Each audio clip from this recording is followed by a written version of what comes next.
வணக்கம், நான் உங்கள் Shabdina. Welcome back to Shabdina's kitchen. இன்றைக்கி நம்ம எங்கே வந்துடும்? குற்றாலம்.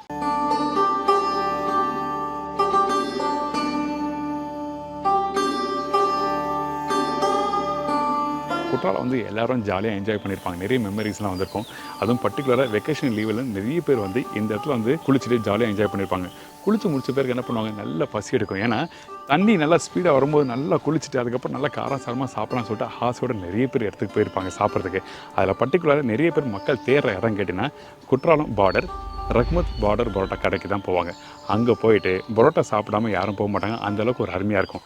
நிறைய பேர் பரோட்டா சாப்பிட்ணுன்னா ஐயோ பரோட்டாவா வேண்டாம் அப்படின்னு நினைப்பாங்க. ஆனால் இந்த இடத்துல அந்தளவுக்கு சூப்பராக ரெசிபி பண்ணுறாங்க. நம்ம பரோட்டா பார்த்தீங்கன்னா நம்ம 1970s நம்ம அப்பா அப்புறம் சித்தப்பா 2 பேர் இருக்காங்க. ஒருத்தர் பேர் இஸ்மாயில், இன்னொருத்தர் பேர் ஷேக் அப்துல்லா. இவங்க 3 பேர் சேர்ந்து தான் 1970s ஸ்டார்ட் பண்ணாங்க. ஸோ நம்ம அந்த டைம்லேருந்து இன்றைக்கி ஒரு 50 இயர்ஸ் கிராஸ் பண்ணிட்டோம். அப்போ இருந்து இப்போ பார்த்தீங்கன்னா நம்ம ஒரே குவாலிட்டியான பரோட்டாஸ் கொடுக்குறோம். அதுக்கு வந்து காரணம் மெயின் வந்து நாங்கள் வந்து குவாலிட்டியான மைதா மட்டும் தான் யூஸ் பண்ணோம். பிராண்டடான மைதா மட்டும் தான் யூஸ் பண்ணுறோம். அதை இன்னை வரைக்கும் மெயின்டைன் பண்ணிகிட்டு இருக்கோம். ப்ளஸ் நாட்டுக்கோழி சால்லாம் அது கூட காம்பினேஷன். ஸோ அதுதான் இங்கே வந்து நம்மளோட கடையை பொறுத்த வரைக்கும் ரொம்ப பிரபலமான விஷயம்.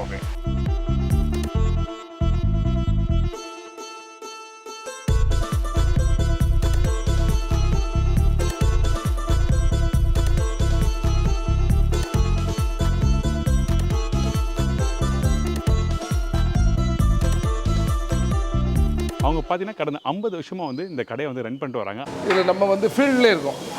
அதாவது நம்ம தொழில் பார்த்தாலும் ஒதுங்கலை. இங்கே வந்து டெய்லி வந்து நம்ம வாடிக்கையாளரோடு சந்தித்து என்ன ஏதுன்னு எல்லாரும் தெரிஞ்சவங்களாக இருக்காங்க. அதனால் அவங்கள அன்பாக உபசரித்து தொழில் பார்க்கலாம். நல்ல விஷயம். இங்கே இந்த முக்கியமாக இந்த பரோட்டா பண்ணுறோம்ல, இந்த பரோட்டா நல்லா சாஃப்டாக தான் செய்கிறாங்க. ஸோ இதே மாதிரி இங்கே நிறைய கடைகள் இருக்காங்க. இங்கே முக்கியமாக மக்கள் தேடி வரதுக்கு என்ன காரணம்? அதாவது சீப் அண்ட் பெஸ்ட்டு. அதாவது தரம் நல்லா இருக்கும், விலை கம்மி குறைவு. நம்ம இந்த ரெசிபி எப்படி பண்ண சொல்லி நிறைய கேட்டு தெரிஞ்சுக்க போகிறோம். வாங்க போய் பார்க்கலாம். அதுக்கு முன்னாடி நம்ம யாரை மீட் பண்ண போகிறோம்னு கேட்டால் திரு ஷேக் சையத் அலி. அவங்க அந்த காலத்தில் ஆரம்பித்தது இன்றைக்கி வந்து 2வது ஜென்ரேஷனாக வந்து மிஸ்டர் ஷேக் சையத் அலி வந்து ரன் பண்ணிட்டு வராங்க. ஃபஸ்ட்டு நம்ம அவரை மீட் பண்ணிட்டு அதுக்கு பிறகு தான் வந்து நம்ம வந்து இந்த ரெசிபி எப்படி பண்ணுறது பார்க்க போகிறோம். வாங்க. வணக்கம் சார். வணக்கண்ணா. எப்படி இருக்கீங்க? நல்லா இருக்கேண்ணே. ரொம்ப சந்தோஷம் உங்களை நீங்கள் சந்திக்கிறது. 1970 ஆரம்பித்து சொன்னீங்க. இன்றைக்கி வரைக்கும் அதே ஸ்டாண்டர்ட் ரெசிபிஸ் ஃபாலோ பண்ணுங்க இல்லை இன்றைக்கி மாடிஃபை பண்ணியிருக்கீங்களா? எப்படி? இல்லை, அதே குவாலிட்டி தான் நாங்கள் மெயின்டைன் பண்ணிகிட்ருக்கோம். சேம் விறகு அடுப்பு தான் யூஸ் பண்ணுறோம். 2வது கல்லும் நல்ல தடிமனான கல் யூஸ் பண்ணுறோம். ஸோ நம்ம மாவு போடுறதும் வெறும் ரொம்ப மற்ற கடைகள் மாதிரி நம்ம பழங்கள் முட்டை அந்த மாதிரி ஆட் பண்ணுவாங்க. நம்ம அதில் அது எதுவுமே ஆட் பண்ண மாட்டோம். வெறும் கல்லுப்பு தண்ணி, குற்றாலம் தண்ணீரும் நம்ம கிடைக்கிற தண்ணியை வச்சு யூஸ் பண்ணி தான் பண்ணுறோம். நல்ல மிஷினில் போட்டு பண்ணுறதுனால ரொம்ப சாஃப்டாக குவாலிட்டியாக வரும். ஸோ அதோட இது வந்து அந்த பரோட்டா வந்து குவாலிட்டி 50 இயர்ஸாக நாங்கள் மெயின்டைன் பண்ணிட்டு இருக்கோம். எங்களுக்கு அந்த கஸ்டமர்ஸ் வந்து அப்படியே மெயின்டைன் ஆகிட்டு போயிட்டுருக்காங்க. ஆமாம். அதுக்கப்புறம் பார்த்திங்கன்னா நாங்கள் எங்களுடைய ஒர்க்கர்ஸ்ன்னு பார்த்திங்கன்னா எல்லாருமே ஒரு ஃபேமிலி மாதிரி தான் நாங்கள் டீல் பண்ணுவோம். அவங்களும் அதே மாதிரி ஃப்ரெண்ட்லியாக தான் நம்மகிட்ட பேசுவாங்க. அவங்களும் அதே மாதிரி குவாலிட்டி மெயின்டைன் பண்ணுவாங்க. ஸோ நாட்டுக்கோழியில் நம்ம சால்னா பண்ணுவோம். வேறு பிராய்லரோ மற்ற எந்த ஐட்டமும் யூஸ் பண்ண மாட்டோம். ஸோ நாட்டுக்கோழி சால்னாக்காகவே நம்ம கடை பிச்சு போட்ட நாட்டுக்கோழி சாப்பிட்றதுக்காகவே நிறைய பேர் கஸ்டமர் இருக்காங்க. அதில் பர்டிகுலர் நிறைய பேர் தான் அந்த பிச்சு போட்ட கோழி அந்த மிளகு போட்டு யூஸ் பண்ணுறாங்க. ஆமாம், நம்ம வந்து கேரளா சொல்கிறாங்க. ஆமாம், கண்டிப்பாக. நம்ம பெப்பர் வந்து பார்த்திங்கன்னா நம்ம ராவா பெப்பர் மிளகு வாங்கி கேரளா இந்த மாதிரி லோக்கலில் வாங்கி அதை வந்து நம்ம திரித்து அதை தான் நம்ம பெப்பர் ஃப்ரை பண்ணுறது மற்ற எல்லா விஷயத்துக்குமே நம்ம யூஸ் பண்ணுவோம். ஸோ அதனால தான் அதோடைய காட்டம் இந்த குளிச்சுட்டு வந்து சாப்பிட்றதுக்கும் அது ஒரு திருப்தியான ஒரு விஷயமா இருக்கும். ஏன்னா யார் கேட்டாலும் குற்றாலம் வந்து கண்டிப்பாக வந்து ரஹ்மத் பார்டர் போட்ட கடைக்கு போயிட்டு நம்ம சாப்பிட்டா தான் திருப்தியாக இருக்கும். நம்ம எந்த அளவுக்கு குற்றாலத்தை வந்து குளிச்சா ஜாலியாக என்ஜாய் பண்ணலாம், அதுமாதிரி வயிறுக்கு வந்து நிறைவான ஒரு இடம் வந்து கண்டிப்பாக இங்கே பரோட்டா பார்டர் கடை தான் சொல்லி சொல்கிறாங்க. கண்டிப்பாக. அதுக்கு ஒன்று இருக்காருன்னா அப்போ இருந்து எல்லாருமே எங்கள் அப்பா சித்தப்பா எல்லாருமே பார்த்திங்கன்னா கஸ்டமர்கிட்ட அந்த பேசுகிறது எல்லாமே ஒரு பொலைட்டாக அந்த மாதிரி தான் பேசணும் அப்படின்னு சொல்லியும் கொடுப்பாங்க. நாங்கள் எங்கே பேசினாலுமே ஏதோ நாங்கள் தவறு பண்ணிட்டாலும் அப்படி பொலைட்டாக பேசுங்கடா அப்படின்னு சொல்லி கொடுத்துருக்காங்க. ஸோ நம்ம ஏ டு பி எல்லா கஸ்டமரும் நம்ம பார்க்குறோம். பெரிய விஐபியிலேருந்து இங்கே சாப்பிட்ருக்காங்க. பர்டிகுலராக மென்ஷன் பண்ணணும் அவசியம் இல்லை. விஐபிலேருந்து லோ லெவல் மேன் லாரி டிரைவர்ஸ்லேருந்து சாப்பிட்ருக்காங்க.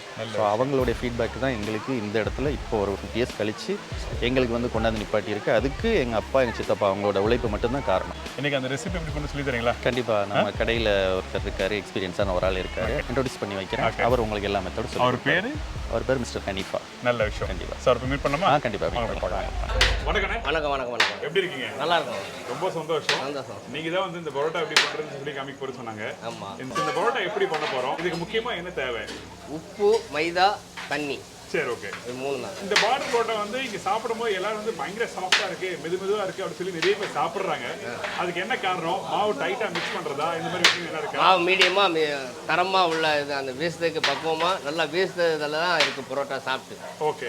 அதாவது டைட்டா மிக்ஸ் பண்ணணும். டைட்டாலாம் போட மாட்டாங்க, மீடியமா பண்ணா போதும். சரி, ஓகே. டைட்டா போட்டா கொஞ்சம் ரஃப்பா இருக்கும், நல்லா வீச முடியாது. ஓகே.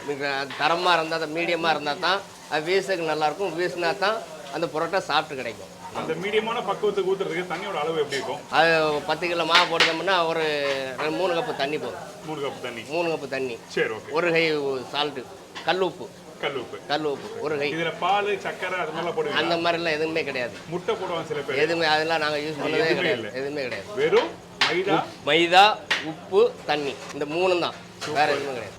நிறைய பேர் கையில மிக்ஸ் பண்ணுவாங்க. நீங்க எப்படி மிஷின்ல யூஸ் பண்றீங்க? கையிலேயே மிக்ஸ் பண்ணுவோம். இங்கே தேவைகள் அதிகமாக இருக்கனாக்கில் மிஷினில் பண்ணுவோம். நல்ல விஷயம். ஆமாம். இப்போ மாவு போட ஆரம்பிச்சலாமா? போடலாம். சரி, ஓகே, போடுங்க. எத்தனை கிலோ மாவு போடுறோம் இன்னைக்கு? 10 கிலோ மாவு. 10 கிலோ மாவா? 10 கிலோ. சரி, ஓகே.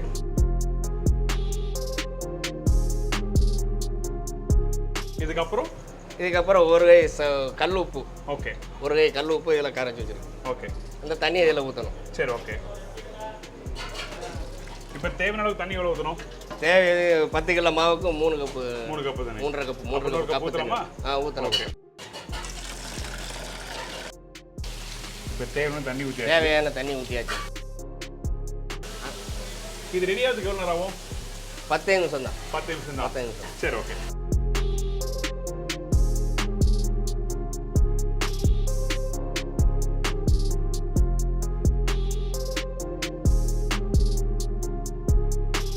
ரெடி ஆயிடுச்சா? ரெடி ஆயிடுச்சு. ஆஃப் பண்ணலாமா? ஆஃப் பண்ணலாம்.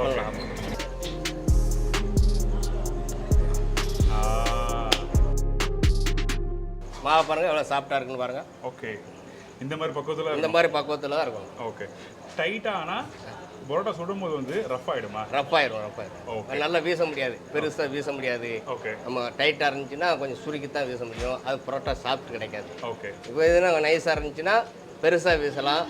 அந்த சாப்பிட்டு கிடைக்கிறதுக்கு அடிக்கும்போது நல்லா சாப்பிட்றதுக்கு நல்லா நைஸாக இருக்கும். எவ்வளோ நேரம் ஊற விடணும் இது? ஒரு 10 நிமிஷம் தான் இது. 10 நிமிஷத்தில் நாங்கள் வீசிடுவோம். பசஞ்சு வச்சுருக்க மாவை இதில் எடுத்து போடுறதுக்கு இந்த ஆயிலை தடவுதேன். இப்போ அந்த மாவை அள்ளி போட போகிறேன்.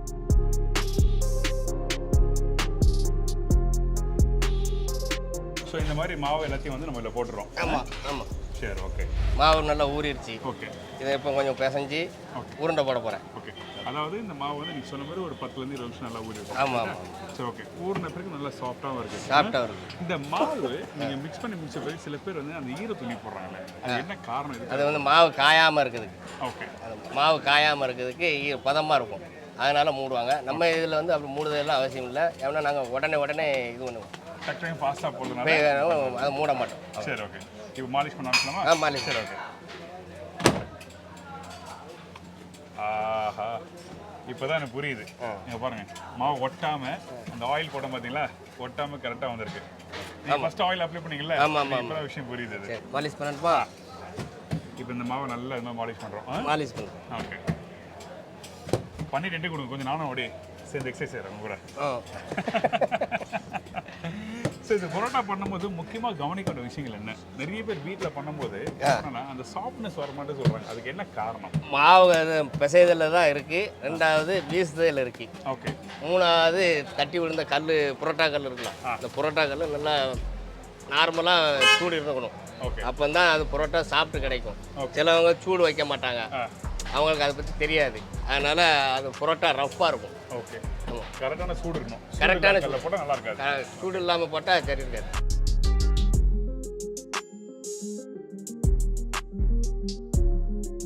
இதுக்கப்புறம் நம்ம என்ன பண்ணுறோம்? இந்த உருண்டை போடுவோம். சரி, ஓகே.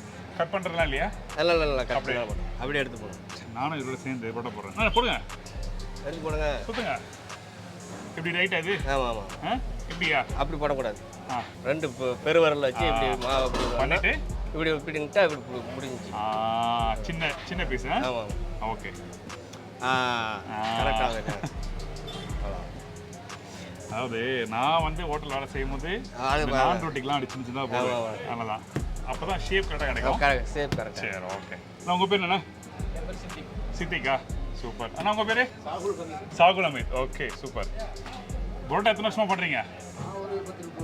10லேருந்து 30 இல்லை 10 வருஷமாவா? 10 வயசுலேருந்து 30 வயசு பண்ணுறீங்களா? சூப்பராக சொன்னீங்க. நீங்கள் என்ன எத்தனை வருஷமாக பண்ணுறீங்க? நான் ஒரு 35 வருஷமாக பண்ணிக்கிறேன். 30 வருஷம். சூப்பர். இந்த பரோட்டாக்கு நல்ல அந்த சாலில் ஊற வச்சு சாப்பிட்றாங்க, அதுக்கு என்ன காரணம்? இங்கே எல்லாமே வீட்டு மசாலா தான். கடையில் வாங்கி ரெடிமேடாக பண்ணி இதெல்லாம் கிடையாது. இவங்க ஒரு 10 பொம்பளாலே வீட்டில் வேலைக்கு வச்சுருக்காங்க. அவங்க கொடுக்க பக்குவத்தில் அரைச்சி கொடுப்பாங்க. நல்ல விஷயம். அதை இங்கே வந்து மாஸ்டர் யூஸ் பண்ணுவாங்க. அது மட்டும் இல்லை, இது சொல்கிற மாதிரி அவங்க சீக்கிரம் ரெசிபி யாருக்குமே தெரியாது. அது பர்டிகுலராக காலங்காலமாக அவங்க மட்டும் பண்ணிட்டு வராங்க, ரைட்டா? ஆமாம் ஆமாம். சரி, ஓகே. ஸோ இந்த மாதிரி ஆயில் போட்டு ஆமாம், இப்படி விரட்டி வச்சுட்டோம்னா ஊறிடும். எதுக்காக இப்படி பண்ணுறோம்? இந்த மாவு வந்து ஒன்றோட ஒன்றா ஒட்டாது. ஓகே, அதுக்காக. ஆமாம். இதுக்கப்புறம் அப்படியே வீச வேண்டியதாங்க? ஆமாம் ஆமாம் ஆமாம். சரி, ஓகே.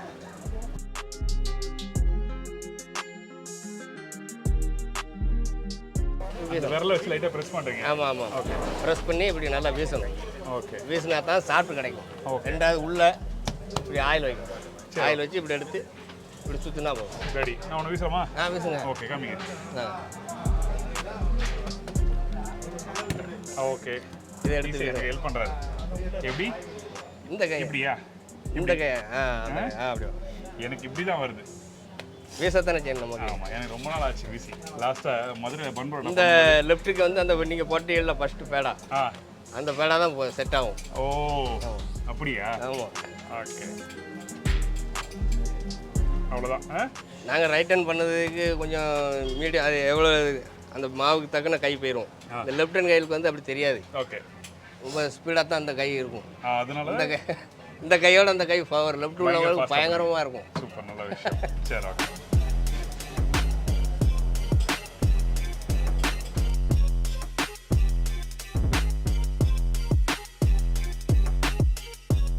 அவ்வளோதான். அவ்வளோதான். இது ரெடி போடுறோம். சரி,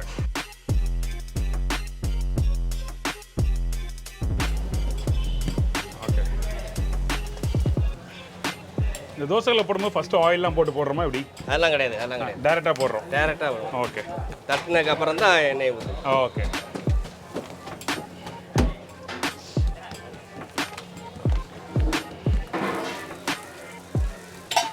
ஓகே. இப்போ ஆயில் போட்ட பிறகு பரட்டி விடணும். ஓகே. இப்போது இந்த பரோட்டா வந்து நம்ம வந்து திருப்பி திருப்பி போடுறது ஓகேவா, இல்லை ஒரு வாட்டி தான் திருப்பி போடணும்? எனக்கு காரணம் இருக்கா? அந்த கல் ஹீட்டு பொறுத்த இருக்கு. சரி, ஓகே. சில நேரத்தில் கல் நல்லா ஹீட் ஆயிரும்.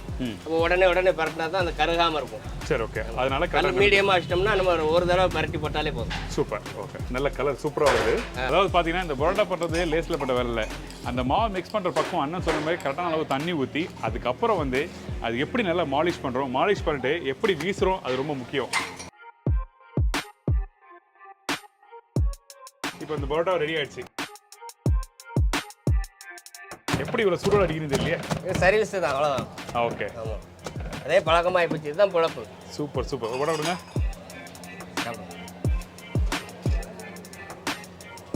அடடா, பஞ்சு போல இருக்கு பார்த்தீங்களா?